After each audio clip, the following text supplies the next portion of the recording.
Hey guys, how's it going? Hope you're doing well. My name is Crown, and today I'm going to read you some very interesting stories that I hope that you're gonna love. And now, without further ado, let's go!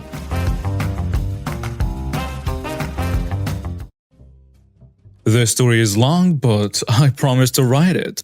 Bear with me, please. So I used to work as a cashier in a supermarket. This story took place on my first day of work there, and my second day working at a cashier on my own, without a supervisor sitting next to me, teaching me the ropes. Yes, I had 2 days of training. I'm sure most of you will figure out in which country I live from the following explanation. It will become relevant later. Supermarkets in my country are a zoo on a regular day. However, Thursday and Fridays are absolute mayhem at the store and are a special kind of hell. Fridays, the store closes 2 hours before sundown, as do most stores in this country. During winter, this means around 2 p.m. and in summer closer to 4:30. People get crazy on Fridays trying to get all their shopping done and get home in time to cook dinner. If you can avoid coming to the store on Friday, please do so at all costs. I always told people that after this day. The reason Thursdays are hell is because we get all the customers who don't want to come on Friday. Now, this was early evening on a Thursday, at a time when the store is absolutely jam-packed. We had 10 checkout lines open and every line had at least 6 to 7 people in line. Basically, if you are stuck with a slow cashier, there is nowhere else to go. Unless you have 10 items or less, everything is going well until I get a customer with 2 shopping carts full of items. Mostly non-perishable items. And these are the large carts you find around big stores in the US, like Walmart. I found out later he buys this for a community center in his neighborhood, and he fills up this pantry twice a year. Nice guy. He greeted me very politely and then said the most dreaded word I could have heard that night. This will be a delivery. Just a quick break from the story to explain why this was so dreaded. Especially on a day like today. When we get a delivery, the cashier will call a helper from the store to help bag the groceries. Usually people do their own bagging. The bags would then be placed in plastic containers, and containers would then be placed on top of each other and taken to the back fridge until delivery. A regular delivery is usually between 3 to 4 crates. Each crate has a number, which then I have to input all of them into the computer, along with the correct delivery address and phone number, and print out with a receipt and place copies in the crates. Even for a small delivery, this always takes extra time. Back to the story. This guy has 2 full carts and wants a delivery. I say, sure, no problem. Then I turn to everyone else in line and let them know that this is a delivery and it will take just a bit longer than usual, and apologize for any delay this may cause. We always do this so customers will be aware of the delay and can move to another cashier if they are in a hurry. This is when the whole line groans simultaneously. I don't blame them.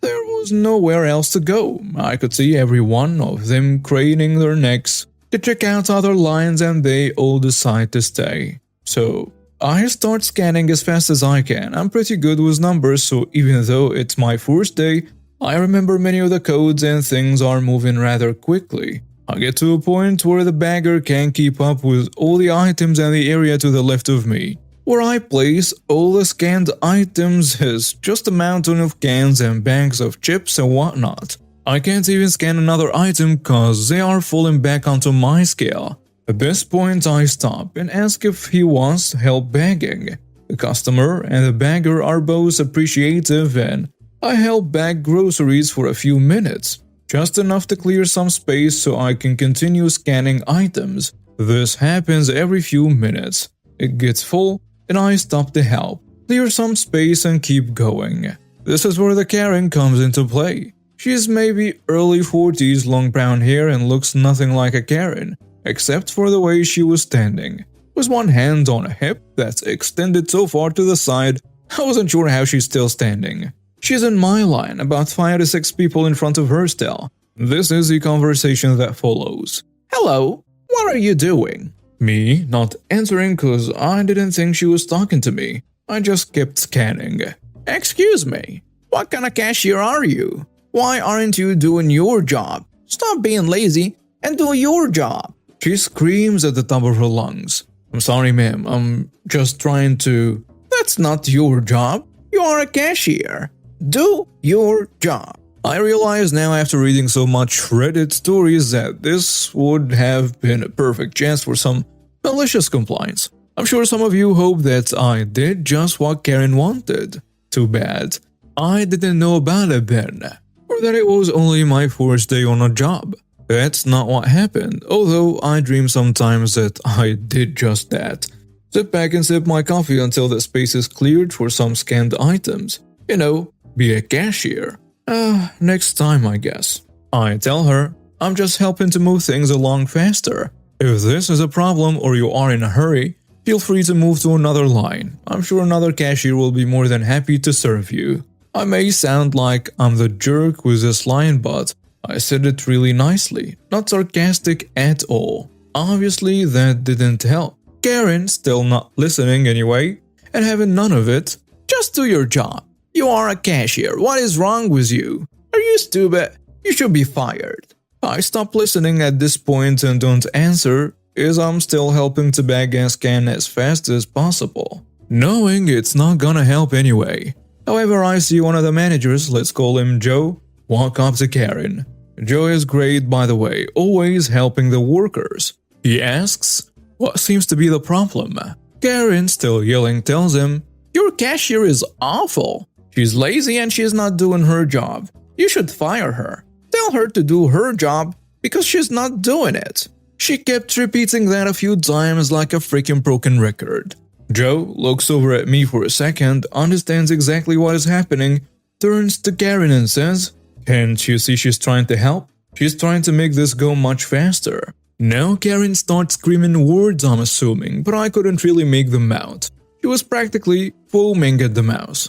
Joe tries to calm her down by explaining, or at least trying to, how me bagging items is actually helping, and this makes Karen even more irate. If you can believe it. Spit flying from her mouth, arms flailing, screaming like a banshee, and suddenly I notice an older woman, the nice old lady of the story, must have been around 80 years old, trying to get Karen's attention by tapping her on the shoulder.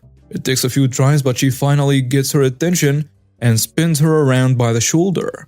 "Hey Karen, Karen, excuse me, Karen," the old lady yells at her. "What?" "Your daughter is crying." And this is when the entire store seemed to have stopped talking all at once, like someone pressed mute and turned down the volume. The sea of people in front of me parts a bit, and we all look down and see a little girl, who couldn't have been older than 4, clutching her mother's size, bawling her eyes out, snot coming out of everywhere, hyperventilating. This girl was terrified, and I can't blame her. Seeing her mother going off like that must have been terrifying, and she has no idea what is happening. She's in a huge store where she knows no one, and she's practically invisible. The silence lasted an entire 2 seconds, because that's when Karen started yelling at Joe. "Look what you did! You and your stupid lazy cashier made my daughter cry!" And a bunch of other crazy sounds that were perhaps supposed to be words. Things happened in slow motion for the next few seconds. She started to swing towards Joe. Joe is not a big guy, but he's bigger than Karen, that's for sure. And he is not easily intimidated. Not his first Karen, I suppose. She would have dicked him right in the face if the old lady hadn't grabbed her in a bear hug to stop her. Yes, she did. I had to pick up my jaw off the floor. At that point, other customers got involved trying to peel off the nice old lady from Karen and stop Karen from trying to kill Joe, and from Joe trying to kill Karen cause he was fuming by them. At this point, I saw mall security storm the castle. Our store was inside a mall, and the sea of people just surrounded Karen, and I couldn't really see much of anything anymore. Kind of like football players when there is a fumble and they all jump on the ball. By the sound of yelling getting farther and farther away, I figured Karen was being led either to the back office or to the mall security office, the mall jail. This entire time this is happening, I'm still bagging and scanning items, and I'm about halfway through this customer's purchase. I finished up with him with no more problems. It was very nice and thanked me profusely for helping with the bags, even though technically it wasn't part of my job. He said I was the fastest and nicest cashier he ever had the pleasure of meeting. I was just happy to help. No one else in my line complained. I actually got compliments from people about keeping my composure. Apparently, many cashiers in my country think it's okay to yell at customers and just be plain nasty. I worked in customer service for many years prior and I have never yelled at a customer, even if they deserved it. Once the rush died down a bit, I went for a break and I met another employee in the back room and I started to tell him of what just happened when he cut me off. He was yelling at you? I heard that. Well, everyone heard that. But I had no idea what the hell was happening. He told me that the police were called and Karen was escorted out of the store and the mall in handcuffs. I filled him in on everything and we spent the next 30 minutes laughing. I don't know what happened to the child. I'm assuming they called another family member to pick her up. I also don't know what happened with Karen after that, since I ended up working there for another year and I never saw her again. Hopefully, she learned to do her grocery shopping on Tuesday/Wednesday, or was possibly in prison or house arrest. This was the first Karen I had the displeasure of meeting while working at that store, but definitely not the last. Who listened to the entire story, thank you for sticking with me through to the end. I hope it was worth it and you got some sense of pleasure or justice from the end result. I will work on my writing skills so the next stories I may write, that may be long as well, will be easy and entertaining to listen to. Years ago, I worked at a convenience store and this store handled a lot of cash. We had a sign stating bills over $20 were only accepted with manager approval. In practice, we could accept them after using the detector pin and visual inspection. We also had a policy that we had to keep the cash in a drawer under a certain amount. We had a safe system to make drops and get change, but it had limits and timers when dispensing. Depending on what was needed, it could take 30 minutes to make change for a $100 bill. I was so low on graveyard, kept my drawer low and didn't have to request change often. The drawer had 5 slots for bills and 5 pockets for coins, but we only kept 1s, 5s, 10s and 20s in the slots. Another bills/checks were put under until we had enough for a drop. The extra coin pocket was used for dollar coins, half-dollar coins, coins people left. Some people would tell us to keep the change and so on. If someone was a few cents short, we'd use a spare change. I kept my drawer under the limits. When I was in a graveyard, I was so low and kept my drawer very low and didn't have to request change often. One night, one of our odd regulars came in and bought a bunch of stuff. He paid with Sacagawea dollar coins. They didn't fit in the safe tube, so I had to keep it in a drawer. It was just over $100 in coins. I spread it out over all the slots so the one side wouldn't get too heavy. The drawer would stick if it was too lopsided. I had also made a lot of change for payphones, the air and water machines, people buying items to get change for laundry and so on. I was down to 3 $1 bills, the Sacagawea dollar coins, 0 quarters, a few dimes and some nickels, and a bunch of pennies. A guy comes in and comes up to the register with a 10-cent candy. He slaps a $100 bill on the counter. I ask him if he will be getting anything else and he says no. I ask if he has anything smaller and he says no. So I tell him don't worry then. The candy is on the house. I can use have a penny, leave a penny money. He gets mad and says he won't take charity and I need to make change for him. I try to explain that I don't have the cash in my drawer and it would take 30 minutes to get the change. But he keeps interrupting and not listening. He yells, "You are required by law to take my legal tender and make change for me right now. All full of attitude and jerkness, so I say okay. He acts smug like he wants something when I pick up the bill. I pull out my detector pin and he starts whining. I use the pin in view of the camera, then I hold the bill up to inspect it in view of the camera.